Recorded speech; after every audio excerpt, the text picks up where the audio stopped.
Okay, let's go.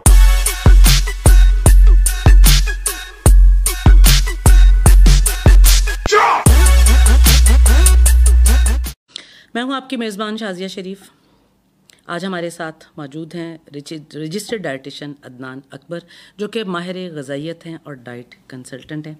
Adnan साहब के साथ हम पहले भी एक प्रोग्राम कर चुके हैं, हमारा बड़ा अच्छा एक्सपीरियंस रहा। अदनान साहब, हम दोबारा आपको अपने प्रोग्राम में फिर खुशामदीद कहते हैं। Thank you so much and very thank you, आप लोगों ने फिर से ऑनर दिया। तो हमेशा FM 93 के प्लेटफॉर्म से हमें बहुत यूज़फुल इंफॉर्मेशन मिलती रही हैं और हमें भी जो है ना वो मौका दिया जाता है कि हम अपने आके नॉलेज को बयान करें और लोगों से हम आपके तवज्जो से इसको शेयर करें। बहुत शुक्रिया। डॉक्टर अदनान, मोटापा आज के दौर का एक अहम तरीन मसला है जो पाकिस्तान में तेज़ी से बढ़ रहा है। इसके साथ बहुत सारे मसले जुड़े हुए हैं, जैसे कि हाइपरलिपिडेमिया, जो कि हमारा आज का मौजू है। इसमें कहते हैं जी खून में चिकनाई, कोलेस्ट्रॉल वगैरह बढ़ जाते हैं। आज हम इस प्रोग्राम के तवसत से इसमें पाकिस्तान में सूरत हाल क्या है और इस मसले की अहमियत क्यों है, मोटापा हाइपरलिपिडेमिया का सबब क्यों बनता है, क्या क्या अज्जा खुराक से निकालने की ज़रूरत है और क्या इस्तेमाल करने चाहिए होंगे, ये ख़ातिन ज़ात हमारा मौजू होगा। तो आगाज़ करते हैं। डॉक्टर साहब, पहले तो इस लफ्ज़ के मुतालिक बताएं, ये जो इस्तिलाह है, ये हाइपरलिपिडेमिया या डिसलिपिडेमिया, ये क्या है और मोटापे के साथ इसका क्या ताल्लुक़ है? जी, सबसे पहले तो हम बात करेंगे कि ये जिसको हम कह रहे हैं हाइपरलिपिडेमिया या डिसलिपिडेमिया, ये होता क्या है। बेसिकली हमारे खून में चिकनाई होती है, तो उसमें उसके डिफरेंट कंपोनेंट्स अज्जा होते हैं। ठीक। मजमूई तौर पे इसको टोटल कोलेस्ट्रॉल कहा जाता है, जब कि डॉक्टर हमें कहते हैं कि आप अपने लिपिड प्रोफाइल करवाएं या अपने खून की चिकनाई का चेकअप करवाएं। तो हमारे खून में ये आता है कि जी टोटल कोलेस्ट्रॉल कितना है, और आगे उसके फिर टोटल कोलेस्ट्रॉल मिलके बनता है 4 चीज़ों से। उसमें आ जाता है ट्राइग्लिसराइड्स आ जाते हैं, ठीक, VLDL आ जाता है, वेरी लो डेंसिटी लिपोप्रोटीन्स आ जाते हैं, LDL आ जाता है और HDL आ जाता है। ठीक। तो इसमें सुना होगा आमतौर पे लोगों ने कि गुड कोलेस्ट्रॉल और बैड कोलेस्ट्रॉल। हाँ जी, बिल्कुल ऐसे ही।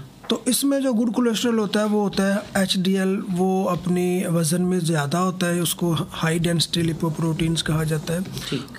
तो उसके बाद आ जाता है LDL, लो डेंसिटी, और उसके भी बाद में आ जाता है VLDL। तो LDL और VLDL जो हैं ये मिलके फिर बना जाते हैं ट्राइग्लिसराइड्स। ठीक। तो अब WHO ने और अकॉर्डिंग टू सारे हेल्थ पैरामीटर्स, इनकी एक फ़िक्स होती है कि अगर कोई बंदा हेल्दी है तो उसके इतने से इतने होने चाहिए, तो उसको फिर कहा जाता है कि वो सेहतमंद है, उसके जो कोलेस्ट्रॉल लेवल्स हैं, उसकी जो खून में चिकनाई है वो नॉर्मल है। लेकिन जब ये हमारे कुछ खानों की वजह से बढ़ जाते हैं, अपनी नॉर्मल रेंज से ज़्यादा हो जाते हैं, स्पेशली जब ट्राइग्लिसराइड ज़्यादा हो जाते हैं, तो हमें फिर ख़तरात लाक हो जाते हैं दिल की आर्जे के, मोटापा की वजह से। बेसिकली ये होता है, उसको भी हम डिस्कस करेंगे कि मोटापे की वजह से क्यों ये चीज़ बढ़ती है।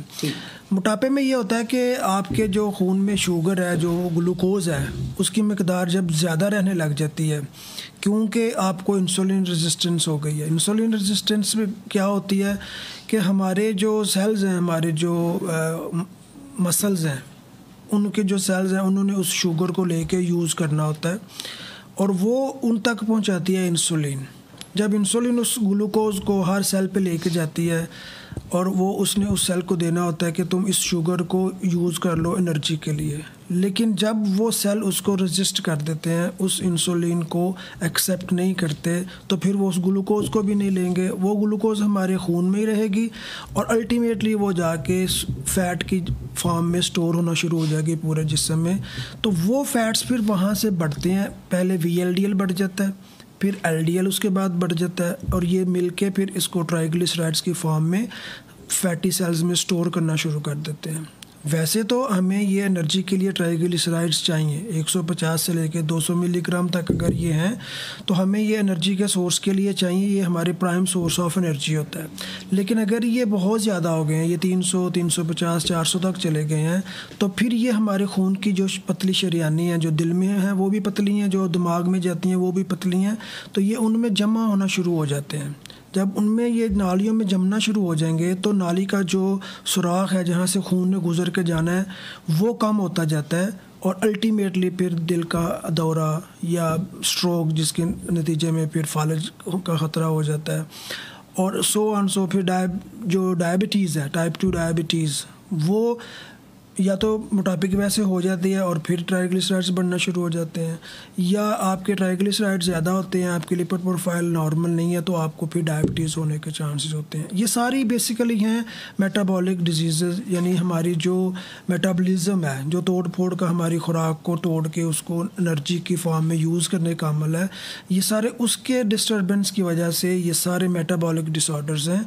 तो मेटाबॉलिक डिसऑर्डर्स हमारे अपने हाथों के कंट्रोल में है, हमारे अपने कंट्रोल में है। अच्छा। कि अगर हम अपनी लाइफ को एक्टिव कर लें, अपने खानों को कंट्रोल कर लें, हम देखें हम क्या खा रहे हैं और कितना हमें चाहिए है, क्या हम उतना ही खा रहे हैं, क्या उससे 3-4 गुना ज़्यादा खा रहे हैं, तो जब हम हमेशा ही 2, 4, 5, 10 साल अपनी रिक्वायरमेंट से, अपनी ज़रूरत से ज़्यादा खाएंगे तो वो फिर जिस्म में स्टोर होता जाएगा, और ये जो मेटाबॉलिक डिसऑर्डर्स हैं ये फिर हमें स्लोली हमें वो ख़तरे की तरफ ले जाएंगे। और आपने देखा है कि पाकिस्तान में इस वक्त 80 to 85% लोग टाइप 2 डायबिटीज़ और फिर ये जो हाइपरलिपिडीमिया, डिसलिपिडीमिया, इसके शिकार हो रहे हैं।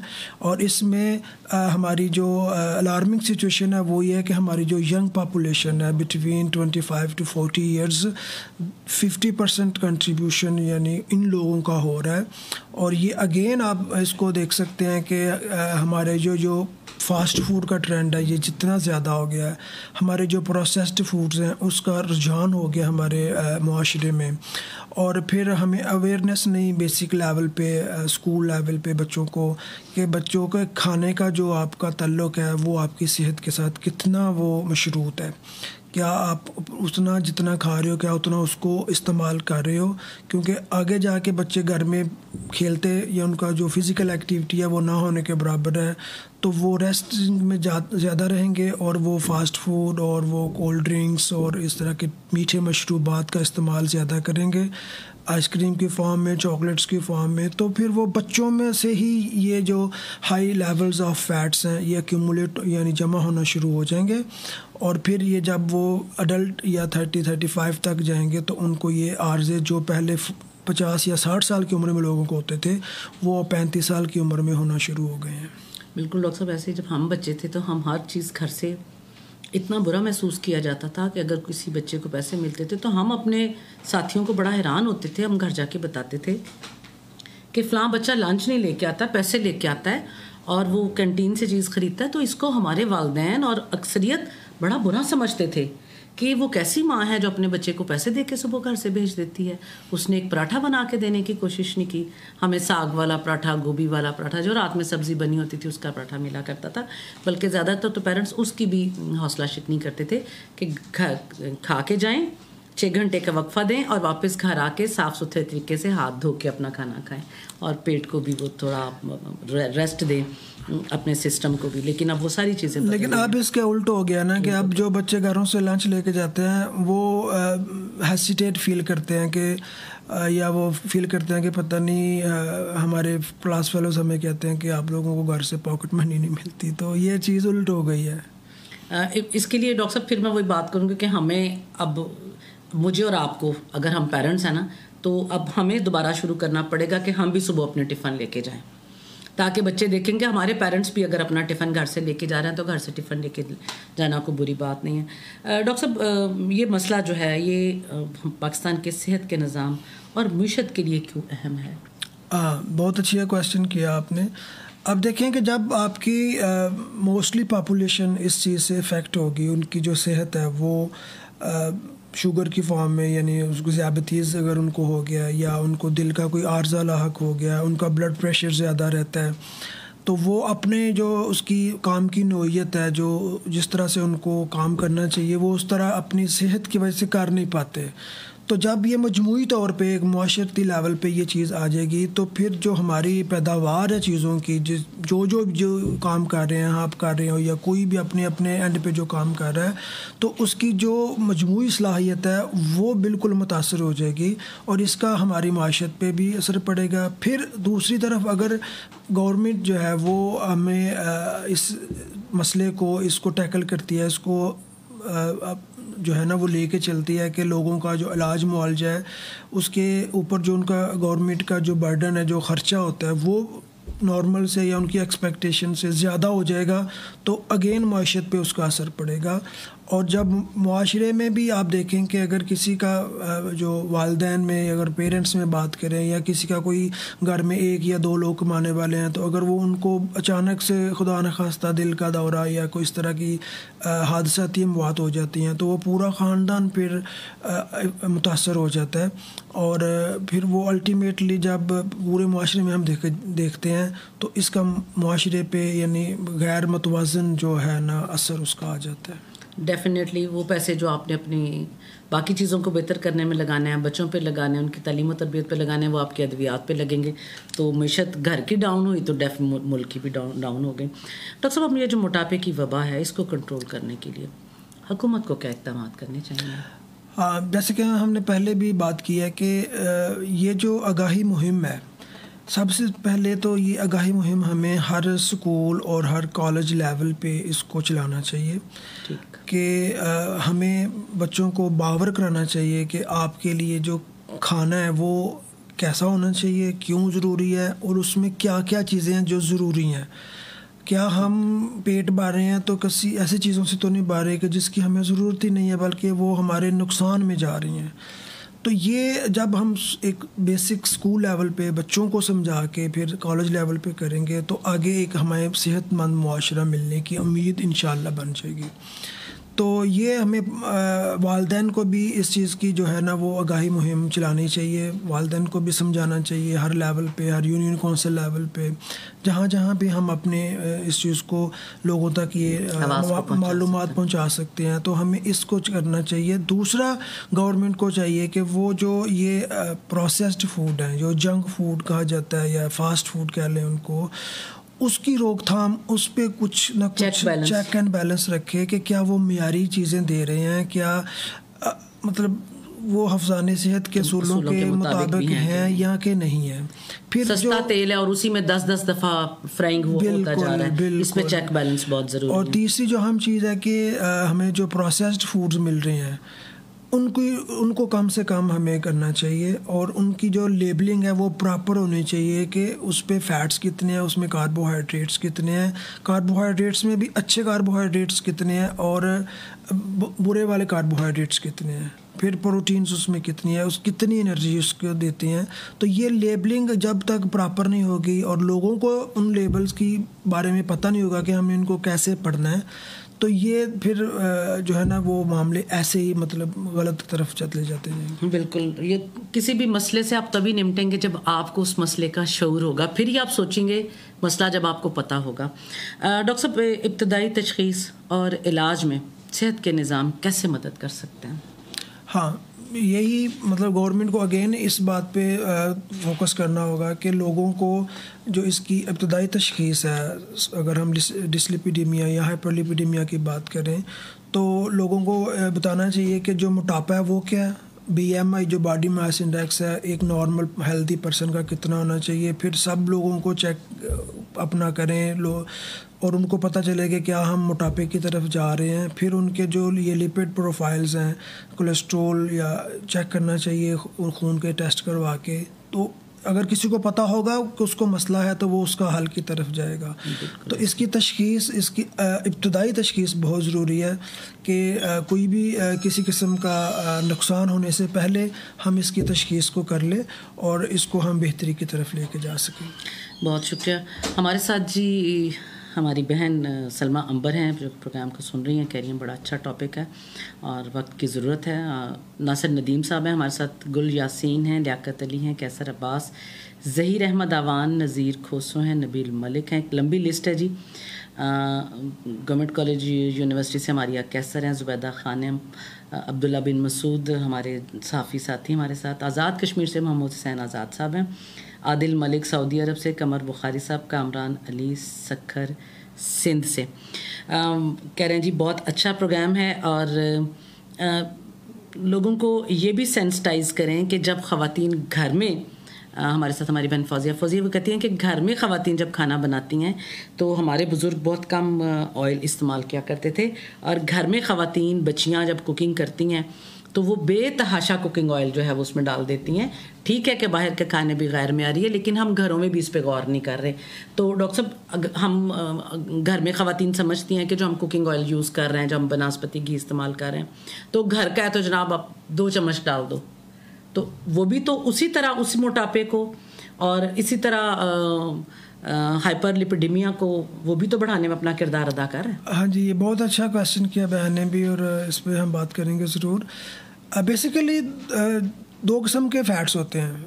एक एनिमल सोर्स से आता है, यानी जिसे हम घी या मक्खन कह सकते हैं, और एक आता है प्लांट सोर्स से, जैसे ऑलिव ऑयल है या तिलों का तेल है, अलसी वगैरह का तेल होता है।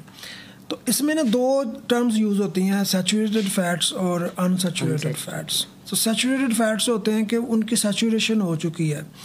अब ये एनिमल जो सोर्स फैट्स हैं, घी या मक्खन है, ये सैचुरेटेड फैट्स हैं और इसके बनस्पति घी जिसे हम मतलब मोस्टली हम ट्रेंड है यूज़ करने का, वो एक सैचुरेटेड फैट्स है, ट्रांस फैट उसे कहा जाता है।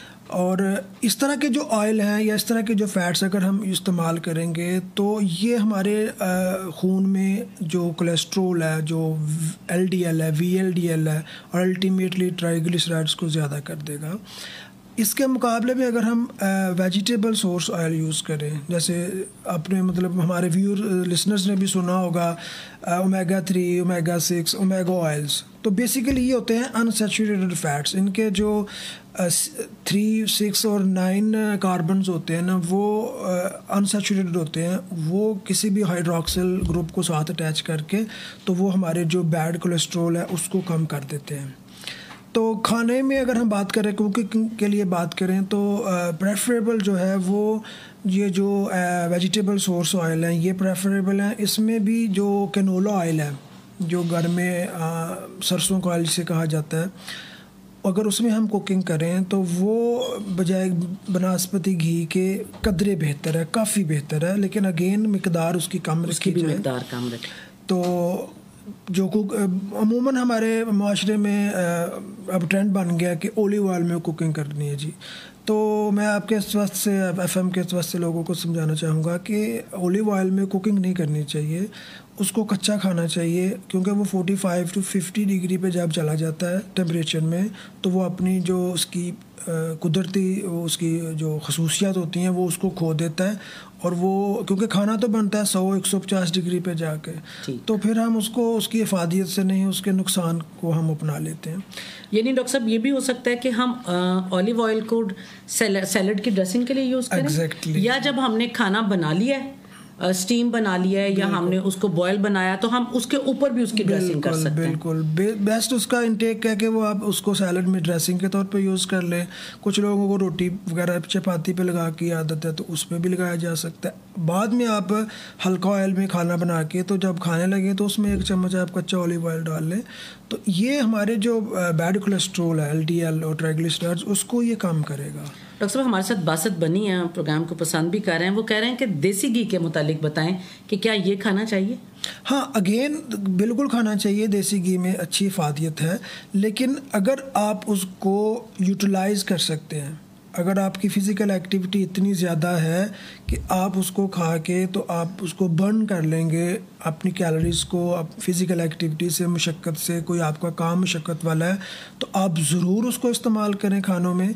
लेकिन अगर आपने देसी घी खा के सिर्फ रेस्ट ही करनी है, लेटे ही रहना है, तो वो फिर आपके ट्राइग्लिसराइड्स को, आपके फ़ैट्स को बढ़ाएगा और अल्टीमेटली फिर आपको वो दिल के आर्ज़े या वो तो दिमाग की आर्ज़े हैं उसकी तरफ ले जाएगा। पहले हमारे बुज़ुर्गों में यही होता था कि वो देसी घी को हम तो खाते हैं, वो पीते थे बिल्कुल अक्सर, लेकिन वो मेहनत करते थे। उनकी ज़िंदगियाँ मुशक्क़त वाली थी और वो मोटे भी नहीं थे, उनका BMI भी नॉर्मल होता था, उनका वेट भी नॉर्मल होता था, तो वो इस चीज़ को हैंडल कर लेते थे।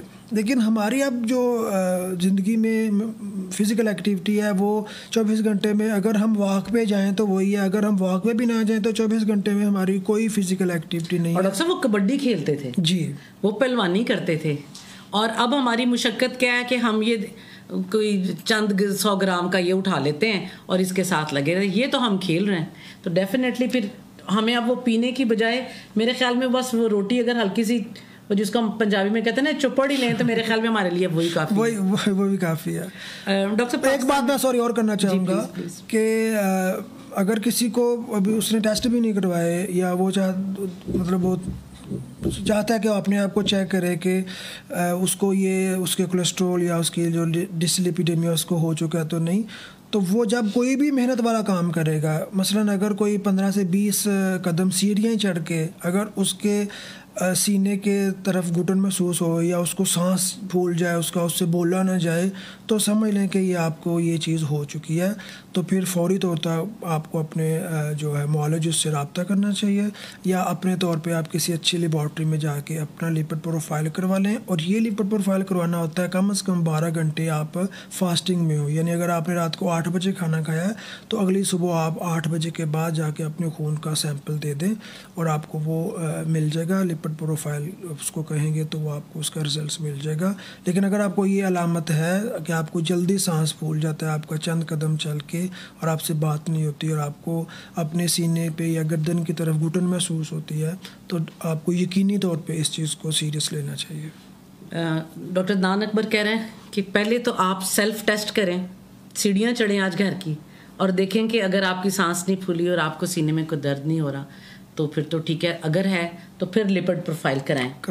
और डॉक्टर साहब बच्चों में भी लिपिड प्रोफाइल कराते रहना चाहिए? बिल्कुल, बच्चों में ज़्यादा कराना चाहिए। अगर आप अडल्ट हैं और आप फिट हैं तो आप बेशक 2 साल के बाद करवा लें, लेकिन बच्चों का साल के बाद अगर वो आपको लग रहा है कि वो उनका वज़न अपने उम्र और अपनी कद के एतबार से ज़्यादा है, जो कि वालिदैन को देखने से पता चल जाता है, तो फिर यकीनी तौर पे उनको करवाना चाहिए। क्योंकि बच्चों में हमारे फ़ास्ट फूड का या हमारी कोल्ड ड्रिंक्स का, मशरूबात का, मीठे मशरूबात का बहुत रुझान है।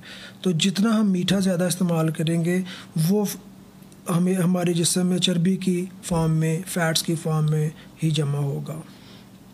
डॉक्टर साहब हमारे साथ बिनिश सरवर खान साहब भी प्रोग्राम सुन रही हैं, वो कह रही हैं कि बहुत अच्छा प्रोग्राम है। बहुत शुक्रिया डॉक्टर बिनिश। एक सवाल, कम्युनिटी की सतह पे अवेयरनेस डेवलप करने के लिए, मोटापे और हाइपरलिपिडेमिया को रोकने के लिए क्या किया जा सकता है? कम्युनिटी क्या हेल्प कर सकती है? हाँ जी, कम्युनिटी इसमें ये हेल्प कर सकती है कि हमें जो मैंने पहले भी बात की है कि स्कूल लेवल्स पे पहले हमें टीचर्स को काउंसिल करना चाहिए, उनको बताना चाहिए कि ये प्रॉब्लम्स हैं। फिर उन टीचर्स को कहना चाहिए या हमें सर्वेस करवाने चाहिए स्कूल लेवल्स पे कि हम बच्चों के जो कैंटीन्स हैं स्कूल में उसको चेक करें कि वहाँ किस किस्म के बच्चों को खाने दिए जा रहे हैं, या उनके जो लंच बॉक्स है एक मुहिम चला दें कि बच्चों के लंच बॉक्स को हम एवेल्यूएट करेंगे, उसकी क्या एवेल्यूएशन है, और फिर बच्चों का जो वज़न है उसको चेक किया जाए, उनका BMI लिया जाए। और वो तभी होगा जब हम पहले टीचर्स को इसकी ट्रेनिंग देंगे और टीचर से फिर हम डाटा कलेक्ट करके, तो एक पूरे, या जैसे हम फैसलाबाद में रह रहे हैं तो हम पूरे एक फैसलाबाद को 3 से 4 महीने में एवेल्यूएट कर सकते हैं कि यहाँ पे क्या रुझान आते हैं वज़न के, खानों के, लोगों को कितनी अवेयरनेस है। फिर पेरेंट्स को स्कूल लेवल्स पे एक दिन बुला के उनको अवेयर करना चाहिए कि आपके बच्चे किस तरफ जा रहे हैं और उनको किस तरफ जाना चाहिए, और जो उनके सेहत के मामलात हैं उनको देखें उनके पेरेंट्स और उनको ऑब्ज़र्व करें। और फिर ये तभी होगा जब हम किसी को आगाही पूरी दे देंगे, उनको पता होगा कि अगर वज़न ज़्यादा है तो उसके आगे चल के 20, 25, 30 साल की उम्र में क्या क्या प्रॉब्लम्स आ सकते हैं। तो हम अभी उसको कंट्रोल कर सकते हैं। एक अवेयर बच्चा जो है ना, वो कल को एक अवेयर एडल्ट और फिर एक अवेयर वालिदैन बनेंगे, पेरेंट्स बनेंगे, तो आगे हम अपनी आने वाली जो नस्लें हैं उनको हम सेहत की तरफ ला सकते हैं। डॉक्टर साहब, हमारा जो लाइफस्टाइल है, क्या ये इन्हीं सारी चीज़ों को इसकी वजह से ये मोटापा और हमारे जो डायबिटिक पेशेंट्स हैं, ये इसकी तादाद भी बहुत ज़्यादा, हम अलार्मिंग सिचुएशन है ना बिल्कुल। डायबिटीज़ की तो बिल्कुल बहुत अलार्मिंग सिचुएशन है हमारे मुल्क में, हमारे माशरे में, क्योंकि हमारा जो फ़िज़िकल एक्टिविटी, हमारी जो मेहनत है वो ना होने के बराबर हो गई है। अगर हम पूरे एक हफ़्ते को अपने शेड्यूल को, अपने टाइम को देखें तो उसमें शायद हम मुश्किल से 4 या 5 घंटे भी हमने, और वो भी 10 में से 2 लोग होंगे जो 5-6 घंटे भी एक्सरसाइज, वर्जिश या वॉक करते होंगे, बाकी 10 में से 8-7 लोग नहीं करते होंगे। लेकिन हमारा जो खाना है, अगर हम किसी फंक्शन पे चले जाएं, जो हमारा कोई जैसे शादी की तकरीबात होती हैं या कोई भी हम जगह पे जाएं, तो वहाँ पे हम शायद एक सिटिंग में ही 1000-1500 कैलोरीज खा लेते हैं, जो कि हमें पूरे 24 घंटे में चाहिए। बिल्कुल ऐसे ही हमें 3-3, 4-4 कोर्सेज हमारे चलते हैं खाने के, और हम कोल्ड ड्रिंक्स भी साथ पी रहे होते हैं, जबकि एक 250 ml की जो कोल्ड ड्रिंक है, कोक है या स्प्राइट है, उसमें 7 चम्मच चीनी होती है। तो वो एक पूरा खाना है जितना हमें चाहिए। ख़वातीन हज़रात, चीज़ें बहुत सारी बेहतर की जा सकती हैं, हमने ख़राब की हैं, हम ही बेहतर करेंगे। मोटापे से वाबस्ता हाइपरलिपिडेमिया पाकिस्तान में तेज़ी से बढ़ने वाला एक वबाई मसला है, मगर इसका तदारक मुमकिन है। मजबूत हुकूमती इक़दामात, सेहत के निज़ाम की बेहतरी और अवामी तर्ज़ ज़िंदगी में तब्दीली के ज़रिए इस वबा पे काबू पाया जा सकता है और आइंदा नस्लों को सेहतमंद मुस्तक़बिल दिया जा सकता है। इसके साथ ही आज का प्रोग्राम राबता का वक्त अपने अख्ताम तक पहुँचा है। ख़वातीन हज़रात, कोशिश करें जिन जिन चीज़ों का मैंने और आपने, जिन चीज़ों के हम ज़िम्मेदार हैं और जो जो गलतियां हमने की हैं, हम ही उसको कंट्रोल करें, हम ही उसको देखें। ख़ास तौर पे पेरेंट्स, जब सुबह आप नाश्ते की टेबल पे बैठते हैं, जो आप खाएंगे बहरहाल आपका बच्चा आपको देखेगा। उसके बाद आप अपने बच्चे से बात कर सकते हैं कि आपने क्या खाना है और क्या नहीं खाना, और स्कूल में आपने कैसे कैसे खाना है। जैसे हम अपने बच्चों को फैशन सेंस सिखाते हैं, जैसे हम अपने बच्चों को बात करना सिखाते हैं, ऐसे हमने अपने बच्चों के ईटिंग पैटर्न पे भी काम करना। हमने उन्हें बताना है हमारे पेरेंट्स क्या खाते थे, हम क्या खाते थे, कौन कैसे तंदुरुस्त रह सकता है। ये बातें मैं, आप, और उसके बाद जैसे कि डॉक्टर साहब ने कहा कि टीचर स्कूल में इस पे बात करें, तो ये बात बनेगी। बात करने से ही बात बनेगी और मसला हल होगा। तो जनाब, बात करते रहिए, बात सुनते रहिए और बात को आगे पहुंचाते रहिए। इसके साथ ही शाज़िया शुफ़ को दीजिए इजाज़त। पाकिस्तान जिंदाबाद।